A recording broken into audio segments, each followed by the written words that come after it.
I've been trying to find a way to teach things in a manner where I can capture what I did in the classroom and have the kids be able to access it at any given point, because I teach mixed levels for music.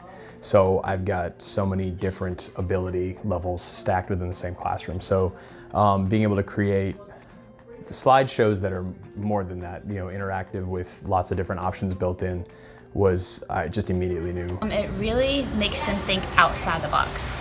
So versus me staying in front of the classroom lecturing and teaching to them, they're able to go out and explore an essential question that I give to them. They're able to utilize their iPad or whatever to explore that essential question that I'm releasing to them, and they're able to discover and then bring it back to me on their answer response that they've generated.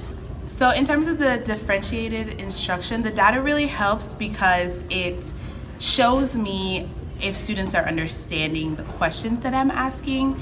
It shows me also if the students are able to answer the questions, and it shows me how much time they're using it. I'm able to see what the students are saying and what they're getting out of the questions.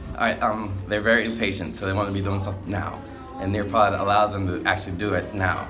So instead of just waiting for me to tell them or do the fill in the blank or wait for other people, they can do other activities while we're still doing the lesson together, so they're still on task, but doing what they need to do, and that's the speed they need to do it at. There's a lot of materials already created, so I can go in and look for standard-based lessons and be able to use that in my classroom, and the students are all able to read at different levels and discuss and share information.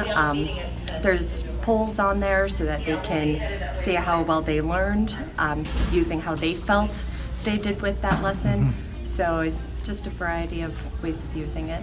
They are very comfortable. I think they know more than I do when it comes to using the iPads in the classroom. It's very, very easy to use. All I have to do is give them a code. They know exactly where to go, where to put it in, and the lesson just pops right up. I can control whether they are able to move through the slides, or if I want to control the slides myself, rather than having them move ahead of me, I can control their speed. So I don't worry about them getting off onto some other space or head of me or anything like that.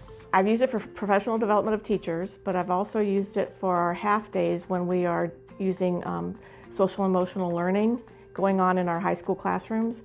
So I put together presentations on those particular topics, such as motivation, taking responsibility, those kinds of things. And I've set that out for all the teachers to use within their classrooms. So I use Nearpod a lot for review. So if I've already went over a topic, but I want the kids to get the full, read notes or go over something again, and then I see if they know it again. So get a quick check, do the 3-question quiz or something like that that's along with it. I use it a lot for review. It helps they have the PhET simulations, so I can embed that in it, and that's been helpful because they can just do the simulation right on there instead of having to type in all the websites and trying to get where they need to be to do the simulation, because usually I do that in conjunction with something else. For Nearpod, I do the student-paced lesson rather than teacher-paced. That way, I really only have 7 computers in my classroom most of the time anyway, so it wouldn't be enough computers to do a teacher-paced lesson. So with the student-paced lesson, one group of students is doing Nearpod, other groups of students are working on a different way to accomplish the same assignment. So like today, since it's the end of the year, we're doing different civilizations in each center.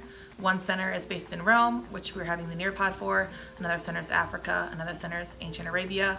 So we're gonna learn a little bit about all the different cultures, and then the Nearpod center lets them visualize it and actually go to Rome and see the Colosseum in a virtual tour. It has been amazing. I love the virtual field trips. In the beginning of the year, I got to take them to Mount Everest because we read a book about it, and I thought it was the coolest thing in the world. But we have gone on other field trips to other places, especially the settings of the books. So it's given them a perspective of what they're reading, which I think is really important, because it gives them the reality of where they're actually going in the book, because I love that books can take you places, but now I can take them to those places without having to go to, Tibet and everything. You have to change. The kids are changing. If you're not going to change with them, you're just going to keep beating yourself against your head against the wall over and over again. They have to have simulation right now, stimulation, where they gotta be doing it. They can't just be sitting hearing you instruct it. They're just gonna ignore half of it or not even sink in. They have to be actually hands-on doing it with it, because when they're at restaurants, anywhere they're at, they're on some type of device or interacting with something.